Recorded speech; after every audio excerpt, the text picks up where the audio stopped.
Alright, so in this video, I'll provide some explanation on a recently disclosed Social Security report that deals with the program overall, and of course the financial situation of each and every one of the more than 70 million beneficiaries who receive monthly checks by Social Security and depend on this money as well.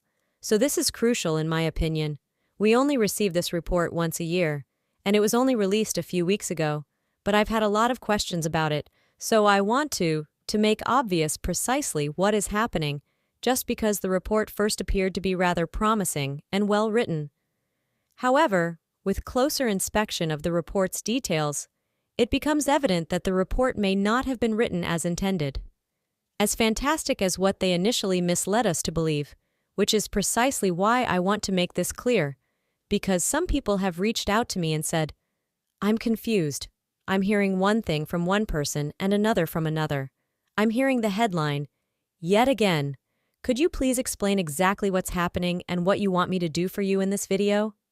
There are a lot of different figures, several distinct monetary values, several distinct percentages, and numerous distinct figures that I do want to share with you, but I believe I should be able to make it clear in this video exactly what I'm talking about and what it implies for you as a beneficiary and the program. I have stated as much in previous videos, and although I think this is a weird statistic, 11,000 people are becoming eligible for Social Security benefits every day, and they will continue to do so for the next 3 years. I find that to be incredibly fascinating. I don't know anything about it. I say this because it seems like a huge number every single day.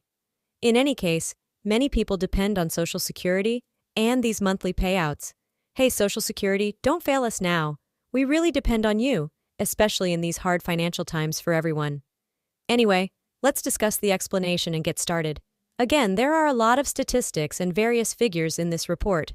I will break down and explain all of these elements so that you can understand them.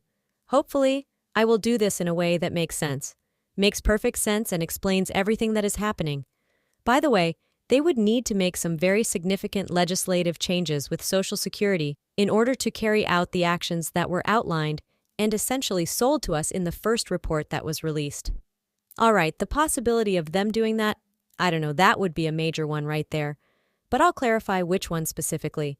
In addition, if you haven't already, would you kindly make sure to join me on my channel by clicking the subscribe button directly below the video. If you're new, hello, and thank you so much for being here. I sincerely appreciate it. I'm also available to help in any way that I can. I'm available to respond to inquiries, explain everything that is happening, act as an advocate for you, keep an eye on the news, conduct all the unnecessary research, and point out any opportunities or resources that you may be able to obtain or benefit from, such as monthly checks from stimulus programs or money benefits checks. Increases to any benefits like that, I'm breaking everything down for you in this video once more. I sincerely appreciate you joining me, and if you haven't already, please subscribe below. Now let's get started and discuss all the specifics. I apologize if I came across as a little distracted, but when I was just chatting, I noticed something on my desk. It was like little crumbs or something, I'm not sure what it was, but I was just like, while I was attempting to talk, I came across these while I was just sort of feeling around, wondering what it was. It felt like soap or something. It's kind of weird though, so whatever that is, if that helps anyone can recognize it, please let me know. Okay, I apologize. I know this is completely random, but I have no idea what this thing is. Alright, let's briefly discuss the situation. A few weeks ago, we worked out the specifics of the Board of Trustees for Social Security. We receive this report once a year, which provides us with an overview of Social Security's finances and overall financial health. Are we looking at in terms of the bankruptcy issue? Keep in mind that bankruptcy is a major concern. This is a whoa big notion that's coming out about Social Security, and this, we have to get this big, this entire bankruptcy thing we got. Politicians are rallying around this plan, but the initial headline suggested that we would witness insolvency in 2035. Is that accurate? If so, perhaps if they make a significant legal discovery. Otherwise, we would lose advantages. Alteration concerning Social Security. Now, the initial headlines that stated that the bankruptcy was delayed until 2035. Did, in fact, kind of. but allow me to explain. The insolvency pertains to the Old Age and Survivors Trust Fund, so keep in mind that there are a few distinct trusts. Money appropriate. There are two separate trust funds, the Old Age and Survivors Trust Fund and the Disability Trust Fund. Depending on the kind of benefit you receive, it will come from either the Disability Trust or the Old Age and Survivors Trust Fund. Finance two distinct trust funds. Well, but when it comes to the Old Age and Survival Trust Fund, which is the one from which the majority of beneficiaries receive their benefits, there are, 64 million pensioners who receive benefits, and there are about 9 million persons who get disability payments. Okay, give or take a little bit, those are the figures I looked at. But the point I'm trying to make is that the Retirement Trust Fund, that is, the Old Age and Survivors Trust Fund, is where the great majority of individuals receive benefits, is the one that is still considering going bankrupt in 2033. Wait, 2033? What do you mean they stated 2035? Let me explain. This is where the misunderstanding arises. Recall that if Social Security did go bankrupt in 2033, as that is the actual scenario, benefits would only be payable at a rate of 79% in the event of insolvency in 2033. That is a 21% reduction in benefits, and the real dollar amount, not the real dollar amount, of the insolvency. But hold on, I'm still quite perplexed. I believe that they stated that benefits will be payable at 83% after a 177% reduction in 2035. Completely perplexing indeed. This is where the ambiguity arises. Now let's see what they would need to do legally, okay? Currently, there are two Social Security trust funds, the Old Angel Survivors Trust Fund and the Disability Trust Fund. These are two distinct trust funds that aren't allowed to combine legally, but the way these figures are determined is by considering the possibility that they could merge.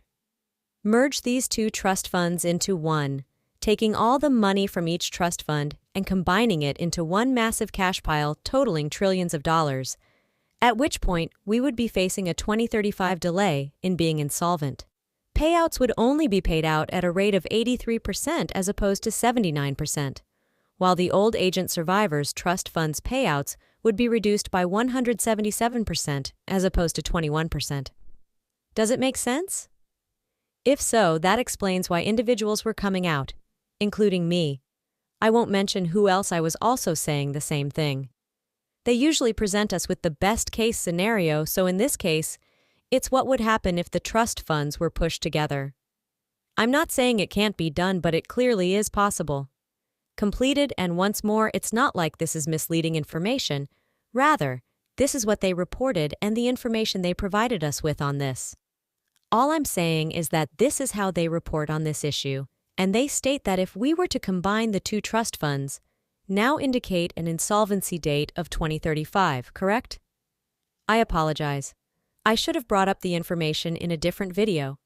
It's perfectly okay. There are numerous publications indicating as much. Nevertheless, if we take a closer look, we can find that the Old AIDS and Survival Trust Fund will actually become insolvent in 2033. At that point, benefits would only be payable at a rate of 79%, because benefits would have been slashed by 21%. Timeline comes in if they were to combine both trust funds, which is something they are not legally allowed to do. I'm just stating what it boils down to, and if that makes it clear. But as of right now, Social Security sorts the yearly. According to the Social Security Board of Trustees report, the trust fund has $2.78 trillion in it. That's a lot of money, and I think we would all be glad to have $2.78 trillion. I can assure you, though, that you could not spend $2.78 trillion. With so much money, you could buy an entire continent. For example, you could buy Australia. Hey, Australia, I have $2.78 trillion. I want to buy the entire continent. Technically, it's an island, but my point is that you could get a ton of goods with that amount of money. Of course, we could not each spend that much money on ourselves. It would be practically impossible. Does that help to further clarify the situation for you? If so, please let me know if you notice any.